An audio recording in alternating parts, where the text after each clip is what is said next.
Okay, welcome sa another video ng Usapang Tuscany 150. Alam niyo, napamahal na ako sa motor na ito. Ang sarap bihisan, ang sarap set-upan, ang sarap ayusan, ang sarap kulayan.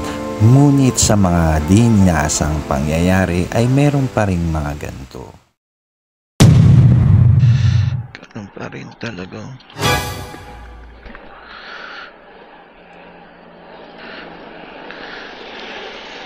Ano?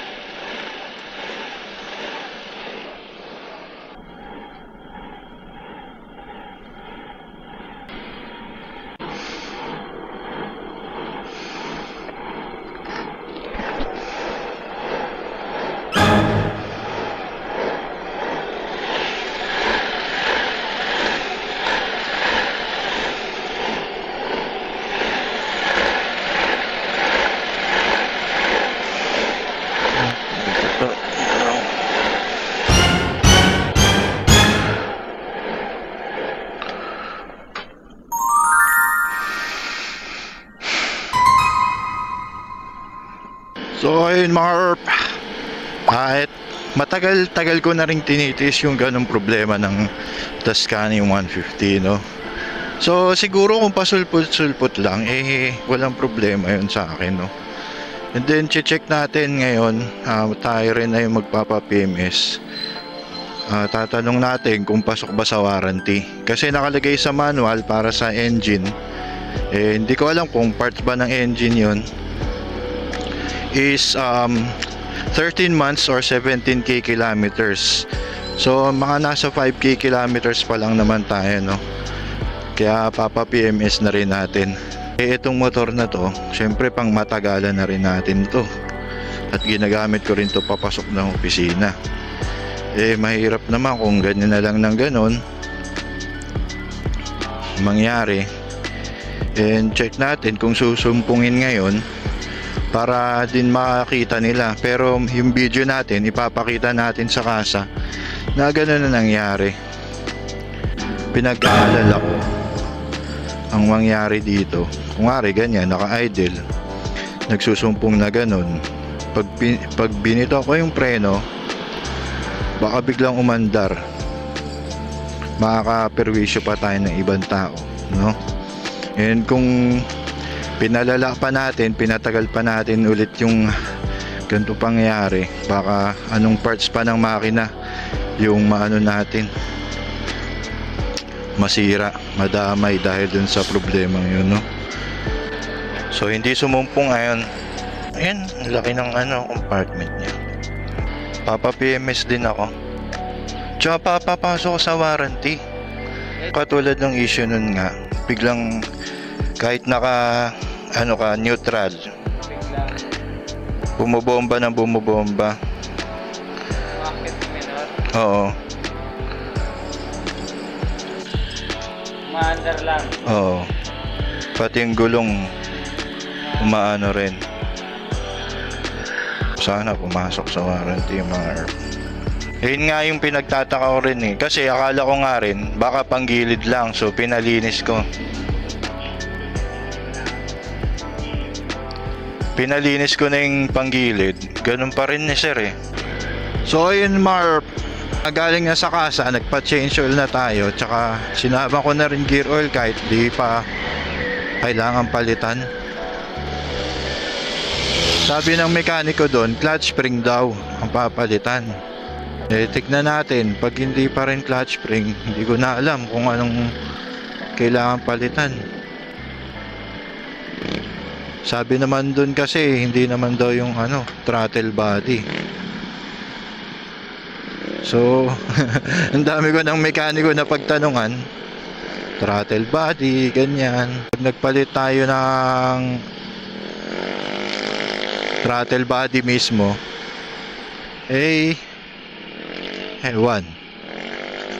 14k.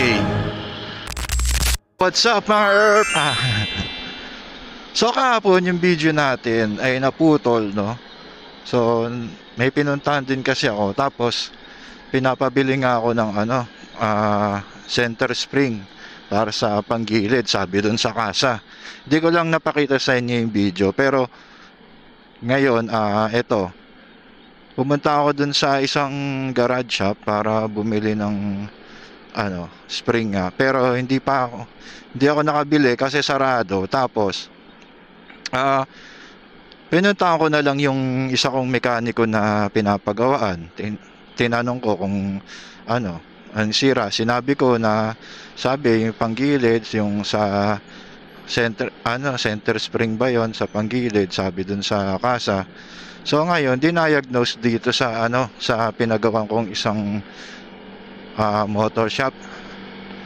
Na halos doon din naman ako nagpapagawa ng mga motor. So ang ginawa, chinek yung baterya, tapos yung alternator. So sabi, yung alternator sira daw. Chinek niya yung battery, no? So nung chinek nga yung battery, pag nakakonekta sa baterya yung alternator, mababa yung volt, tsaka hindi nagcha-charge yung baterya. Nalaman nila yon kasi tuwing nagbi-blink-blink yung ating headlight, pati itong gauge natin nagbi-blink-blink. So far hindi ko pa nararanasan yung symptoms na ulit na gano'n, no?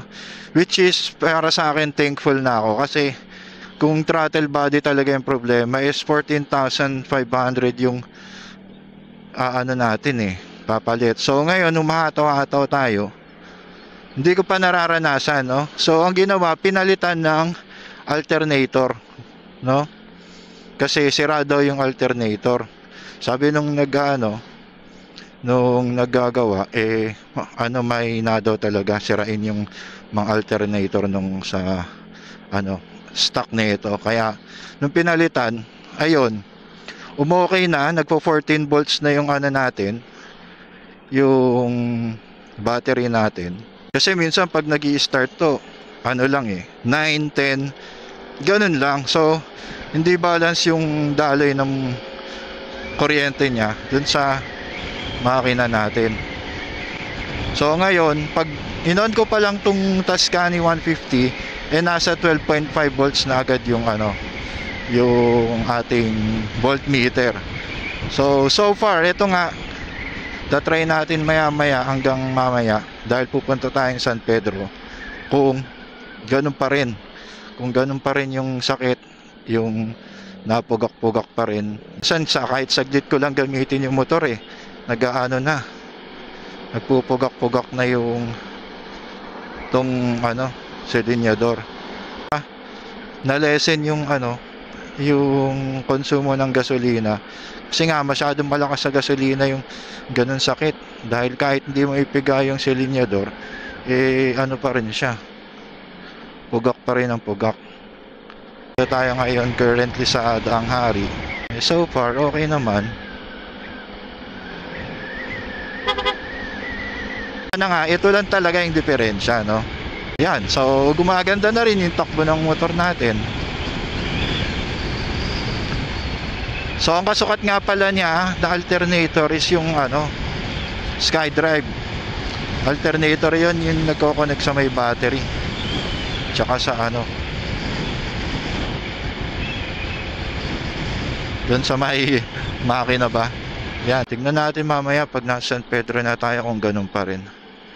Hinataw-hataw ko naman din to kahapon. Check ko kung yun pa rin nga yung problema. Pero so far nung hinataw ko kahapon, wala pa rin. So malaman natin to ngayon, dahil mga ilang kilometers din yung ating biyabiyahin. Hindi naman daw kasi basta-basta pinapaltan at nasisira yung yung throttle body. Lalo na at yung takbo pa lang natin magpa 5K pa lang. Palitan yung presyo nga pala nito. Yung alternator niya is 1,100. Syempre may tubo pa yun dahil nasa motor shop So yung labor 100, 1.2 lang binayaran ko. Dito pag nakaganto dapat wang. Ayun, wala. Okay, nakarating na tayo San Pedro, mga herb. Walang topak.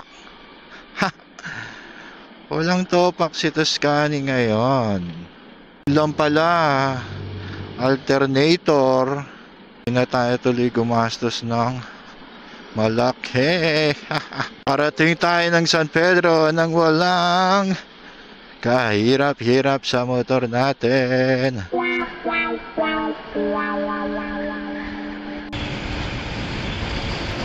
So ito nga mga Arp, pauwi na tayo at wala talagang kahirap-hirap. Hindi ko naranasan yung ganun. No? So sana ito na talaga yun.